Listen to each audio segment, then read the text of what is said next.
Pan poslanec Krátkora, ještě má poznámku, prosím, pane poslanče, máte slovo. Já bych si dovolil trošku odkončit, protože jsme samozřejmě výroční zprávy, včetně závěrky se týkají hospodaření pojišťoven, tak bych se chtěl zeptat, vidím tady zástupce pojišťovny ministerstva vnitra, bohužel tady nevidím pana ředitele, dostal jsem maily a dopis, že si pan ředitel kupuje finančně náročná auta jako Audi za 5,2 milionů, náhradní vozidlo za 3,5 milionů.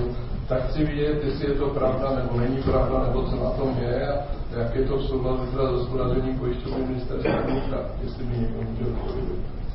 Děkuji. Dotaz byl znesen. Chce k tomu ještě promluvit pan poslanec Hovorka. Já bych ještě tady přečetl pro upřesnění, že jsem možná udělal jednu chybu, když jsem vás seznamoval s tím saldem, s tím výsledkem těch jednotlivých pojišťoven. Takže ještě přečtu ta salda v roce 2013 u těch největších pojišťoven. VZP minus 1,4 miliardy, aspoň teda z toho materiálu, který jsme dostali, VSK minus 220 miliard, minus 220 milionů, Česká průmyslová zdravotní minus 28 milionů, OZP plus 138 milionů a zdravotní pojišťovna ministerstva vnitra minus 154 milionů korun. Ale k čemu se chci vyjádřit, že je tady velký nárůst vlastně toho, nebo významnější nárůst toho záporného salda u té zdravotní pojišťovny ministerstva vnitra. Je to zdůvodněno tím, že jsou tam teda výrazně vyšší výdaje, došlo to tam navýšení výdajů ze zdravotního pojištění na jednoho pojištěnce o nejvíce vlastně skoro o 7%.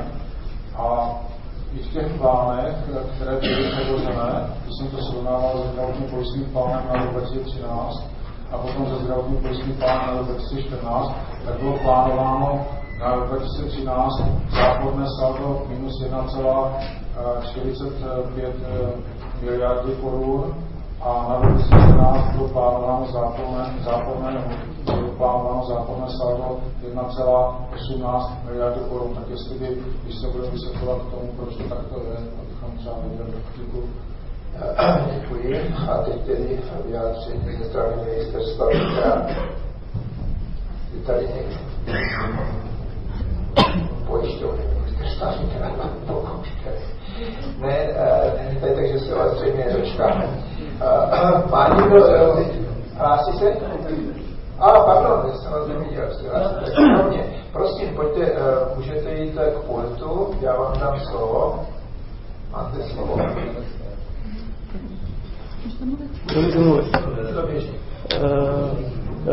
K tomu dotazu ty čísla jsou absolutně nadnesený, ale bylo to v médiích, ano, máme služební vozidlo Audi a ta cena byla 2 miliony 800, bylo to soutěž ve veřejné zakázce, odpovídali jsme to ministerstvu zdravotnictví, jsme k tomu dávali informace.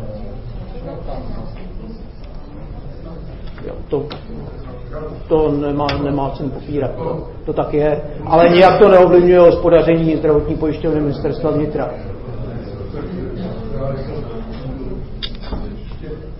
Pan poslanec Krátkora, já bych byl rád, kdybyste se zaprvé představili. Jo, pardon. Koho tady zastupujete, to bych byl rád. Ano, jsem Václav Slovák a jsem ekonomický ředitel zdravotní pojišťovny ministerstva vnitra. Pane ekonomický ředitel, vy jste neodpověděl na otázku. Já jsem řekl, že se koupil auto, jestli je pravda, že se koupil automobil za 5,2 milionů, vy jste řekl 5,8 a záložní auto za 3,5 milionu, na to jste neodpověděl vůbec. To taky není pravda. A druhou otázku je, ano, jestli jsou takto náročná auta, když to bylo 5,8 milionů jako modná, jako nakupovat pro pojišťovny, a já si myslím, že bych vám ředitel z toho měl vyvodit osobní odpověď.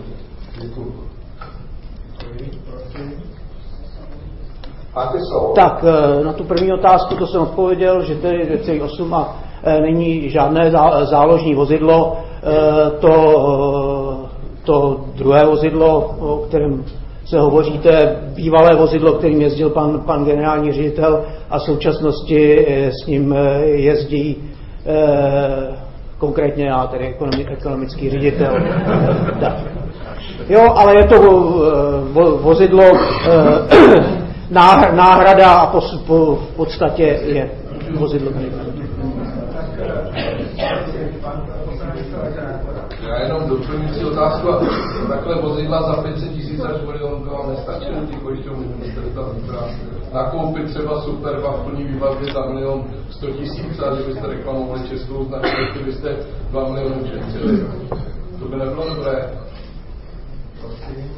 Tak asi já myslím, že tohleto nemůžu nějak komentovat. Bylo to schváleno v rámci plánu reprodukce, schváleno správní radou a na základě toho proběhla veřejná zakázka a podle toho se postupovalo. Bylo to schváleno našimi správními orgány, ale dál jako bych se k tomu nevyjadřoval. Děkuji. Ještě pan poslanec Krákora chce doplnit. Já si odpovím sám, samozřejmě, že mám žinatní na to odpovědět, ale já si myslím, že ty péče, že do té péče tam, když se ušetřilo 2-3 miliony, že by bylo lepší ty peníze vložit do té péče léčebně preventivní, než do těch aut. To je jenom můj názor, takže děkuji za to, že jste mě to objasnili. Děkuji, hlásí se pan poslanec Mikl, prosím, máte slovo. Já bych navázal na pana doktora Krákora, já jsem si chtěl zeptat na to stejné, ale pana ředitele Takáčka jsme dlouho neviděli. Mě by zajímalo lidsky, jako morálně, jak jste na to vůbec přišli, proč nám píšete, že správní rada rozhodla. Mě to hlava nebere, jak může někdo toto udělat, co tam máte za lidi ve správní radě. V té samé době, jak jste to koupili, to auto, se objevil článek, že jste nemohli hradit léčbu v protonovém centru, nějaké, myslím, Diana se jmenovala, muselo se to velmi složitě řešit, byla to mediální kauza, takže zkuste odpovědět lidsky na to, jak je možné vůbec dojde k takové myšlence. VZP má pana generálního ředitele jezdícího Superbem za 700 000, tak tam bych to bral. VZP je úplně jiná pojišťovna rozsahem a podívejte, můžou jezdit za 700 000 běžným autem, nebo dobrým autem, a vy si klidně jdete do takových, tak morálně mě to nebere a zkuste si odpověď. Nebo co tam máte v té správní radě za lidi, že dojde k téhle myšlence, to mě zajímá. Děkuji. Můžete se k tomu ještě vyjádřit. Zástupce ministerstva pojišťovny.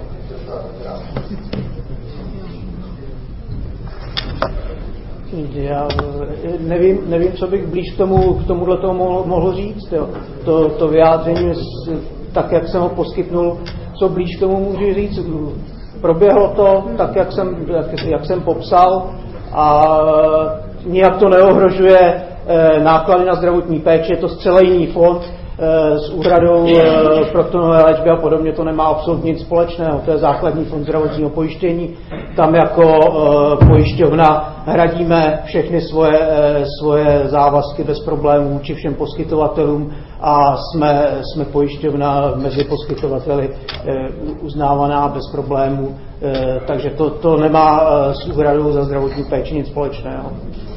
Děkuji, hlásí se pan poslanec Štětina, prosím, máte slovo. Děkuji, pane předsedo.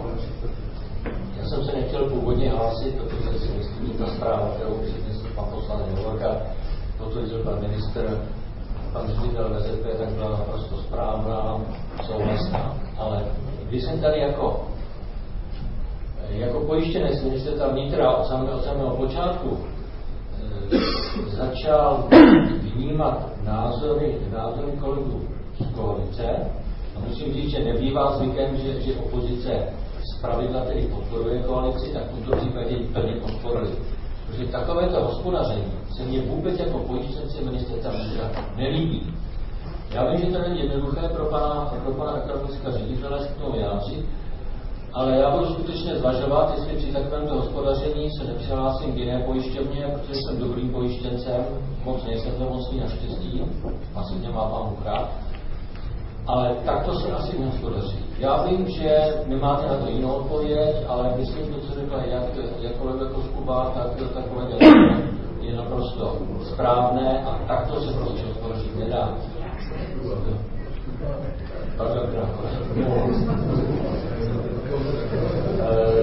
Takže já si myslím, že by to mělo být memento všechny pojišťovny, protože se jedná vlastně podání nás všech.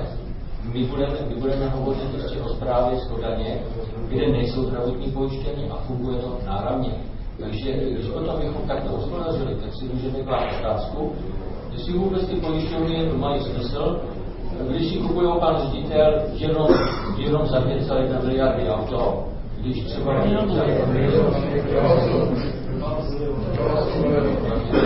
já už ty drobné nehodnotím, ale zde padla, že máme dobrá naše auta, jezdí, ale takto se hospodařit nedá. Takže já děkuju a fandím koalici v tomto. Paní poslankyně Marková, prosím, máte slovo.